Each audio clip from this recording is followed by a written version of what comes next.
Hello guys, welcome to our channel. তো আজকের এই ভিডিওতে আমরা কথা বলবো মোহনবাগানের প্রথম ম্যাচ নিয়েই। মোহনবাগান প্রথম ম্যাচেই বাজিমাত করলো, আর সেই দিমি এবং জেমি সেই জুটিতেই বাজিমাত।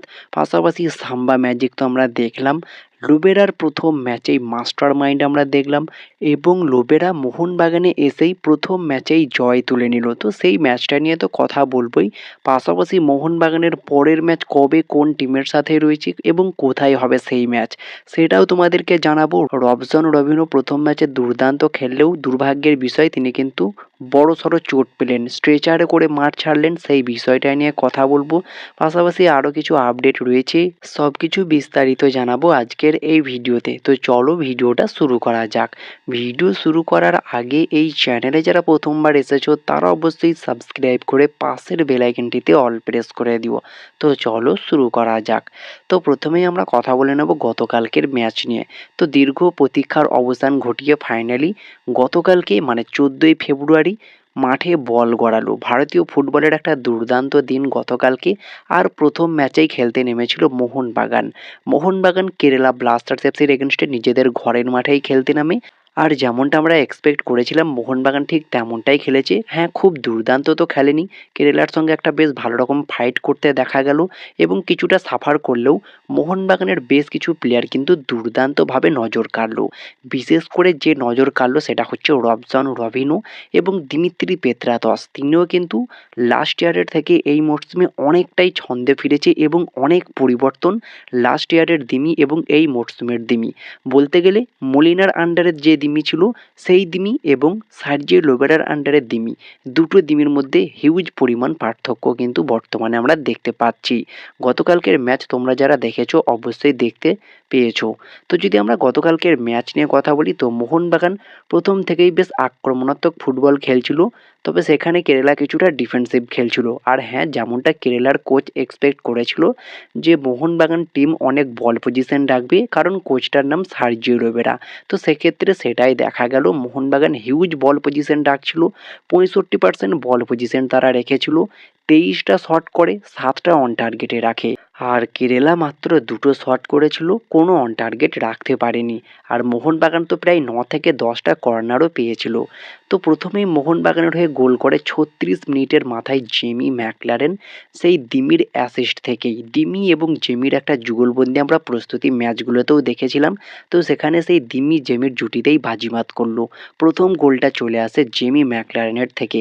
আর জেমি ম্যাকলারেন কিন্তু কেরালা ম্যাচের এগেনস্টে এই নিয়ে 4টে গোল করলো। মানে দিমির একটা যে হ্যাবিট আছে ডার্বিতে গোল করা, আর এই জেমি ম্যাকলারেনের বর্তমানে হ্যাবিট হয়েছে কেরালা দলের এগেনস্টে গোল করা। তো প্রথম গোলটা কিন্তু ম্যাকলারেনের পা থেকেই আসে, এবং সেখানে ফার্স্ট হাফে কিন্তু জিমি ম্যাকলারেন গোল করার অনেক আগে মানে 26 মিনিটের মাথায় কেরালা ব্লাস্টার্স এফসির নতুন স্ট্রাইকার ভিক্টর বার্তোমিও তিনি কিন্তু একটা দুর্দান্ত সুযোগ পেয়েছিল। 1:1 কিন্তু একটা সুযোগ ছিল যেখান থেকে সহজেই গোল করে বেরিয়ে যেতে পারতো, তো গোল করতে পারেনি। একটা ভালো চান্স কিন্তু নষ্ট করে এক্ষেত্রে। তবে ম্যাকলারেন প্রথম চান্সেই কাজে লাগিয়ে দেয়। আর রবসন রবিনোকে নিয়ে তো নতুন করে বলার কিছু নেই, দুর্দান্ত খেলছিলেন তিনি। প্রথম থেকেই চেষ্টা করছিলেন তার প্রথম গোলটা তুলে নিতে আইএসএলে সবুজ মেরুন জার্সিতে। প্রথম গোলটা তিনি যে কোনো মূল্যে তুলে নিতে চাইছে, এটা কিন্তু প্রমাণ করছেন তিনি বারবার।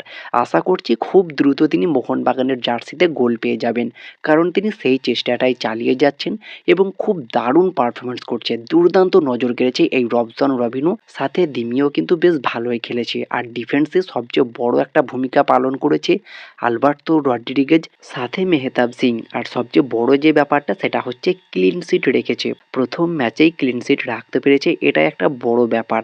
ডিফেন্স একটা পরিবর্তন হয়েছিল, তো ডিফেন্সটা প্রথম ম্যাচেই সাকসেস হয়েছে। বাকি দেখা যাক পরের ম্যাচগুলিতে কি করে। তো ঠিক সেকেন্ড হাফে একটা বড় পরিবর্তনও করে, লুবেরার প্রিয় ছাত্র আমির রানওয়াডেকে সুভাশিস বোসের রিপ্লেসমেন্ট হিসাবে আনে। মানে আমির রানওয়াডে রাইট ব্যাকে খেলতে শুরু করে, আর অভিষেক সিং লেফট ব্যাকে খেলতে শুরু করে। এই পরিবর্তনটা সেকেন্ড হাফে প্রথমেই করে। এছাড়াও পরে বেশ কিছু পরিবর্তন হয়, টম আলড্রেড আসে, সাহাল আসে, জেসন কামিংস আসে, এবং সেখানেই একদম শেষ মোমেন্টে মানবীরকে একটা ফাউল করা হয়। আর সেখানে সেট পিসটা নিতে যায় অনিরুদ্ধ থাপা, একটা দুর্দান্ত ডেলিভারি করে, এবং টম আলড্রেডের একটা দুর্দান্ত হেডার একদম সুপার ফিনিশ করে কিন্তু এক্ষেত্রে টম আলড্রেড। আর এখানেই মোহনবাগান 2-0 ম্যাচটা পকেটে পুরে নেয় জেমি ম্যাকলারেন এবং টম আলড্রেডের গোলে। তো প্রথম ম্যাচটা তোমাদের কেমন লেগেছে অবশ্যই কমেন্টে জানিও।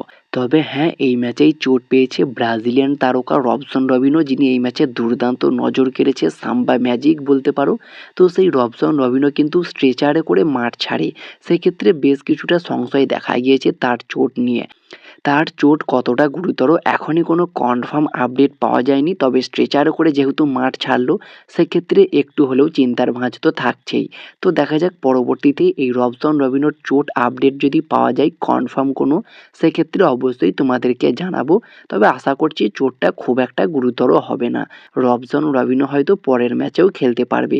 তো সেখানে যদি আমরা পরের ম্যাচ নিয়ে কথা বলি, মোহনবাগানের পরের ম্যাচ কবে কোন টিমের সাথে রয়েছে, তো মোহনবাগানের পরের ম্যাচ রয়েছে চেন্নাইন এফসির এগেনস্টে। আর সেই ম্যাচটা কত তারিখে কোথায় হবে সেটাও তোমাদেরকে জানিয়ে দিই।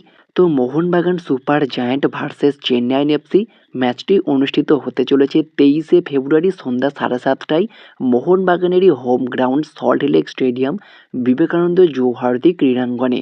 আর এই ম্যাচের অনলাইন টিকিটও কিন্তু ছেড়ে দেওয়া হয়েছে। তো মোহনবাগানের পরের ম্যাচ 23শে ফেব্রুয়ারি সোমবার চেন্নাইন এফসির এগেনস্টে। তো মোহনবাগান প্রথম ম্যাচে জয়লাভ করে এবার তাদের দ্বিতীয় ম্যাচের জয়ের উদ্দেশ্যে নামবে। দেখা যাক এই ম্যাচেও তারা জয় পায় কিনা। তোমাদের কি মনে হয় মোহনবাগান কি চেন্নাইনকে হারাতে পারবে? অবশ্যই কমেন্টে জানিও। বাকি গতকালকেই সন্ধ্যার ম্যাচেই আইএসএল এর নতুন টিম ইন্টার কাশিও খেলতে নেমেছিল এফসি গোয়ার এগেনস্টে। তবে খুবই দুর্দান্ত খেলেছে ইন্টার কাশি, বিদেশি গোলকিপার নিয়ে বেশ ভালোই খেলেছিল। তবে বিদেশি গোলকিপারকেই কিন্তু রেড কার্ড দেখানো হয় এই ম্যাচে, যদিও সেটা রেড কার্ড হয় কিনা সেই বিষয়ে অনেক প্রশ্নচিহ্ন থাকছে। তবে তারপরেও শেষমেশ রেড কার্ড দেখতে হয় লুইস টরেসকে। তো সেই ম্যাচে কিন্তু ইন্টার কাশি প্রথমেই গোল পেয়ে যায়, আর ইন্টার কাশির হয়ে প্রথম গোলটি করেন প্রশান্ত। দুর্দান্তভাবে এফসি গোয়ার গোলকিপার ঋত্বিক তিওয়ারির মাথার ওপর দিয়ে স্কুপ করে বলটা জালে জড়িয়ে দেয় প্রশান্ত, অসাধারণ একটা ফিনিশ করে। তবে সেখানেই 84 মিনিট পর্যন্ত কিন্তু আটকে রেখেছিল ইন্টার কাশি, আর কিছুক্ষণ হলেই ম্যাচটা তারা জিতে যেতে পারতো। তবে সেখানেই ইন্টার কাশির বিদেশি গোলকিপার লুইস টরেস তাকে রেড কার্ড দেখানো হয়, আর এফসি গোয়াও কিন্তু পেনাল্টি থেকে ম্যাচটা ইকুয়ালাইজার করে। এফসি গোয়ার হয়ে একটি পেনাল্টিতে গোল করলেন ডিজান রাজিক। তো এই ম্যাচটাও বেশ ইন্টারেস্টিং একটা ম্যাচ ছিল। বাকি দেখা যাক ইন্টার কাশি কী করে এই মরশুমে। তো এই ছিল আজকের ভিডিওটি ভালো লাগলে লাইক শেয়ার কমেন্ট করে আমাদের চ্যানেলটিকে সাবস্ক্রাইব করে দিও, পাশে থাকা বেল আইকনটি ক্লিক করতে একদমই ভুলো না। তো দেখা হচ্ছে নেক্সট কোনো ভিডিওতে। Bye bye, have a good day.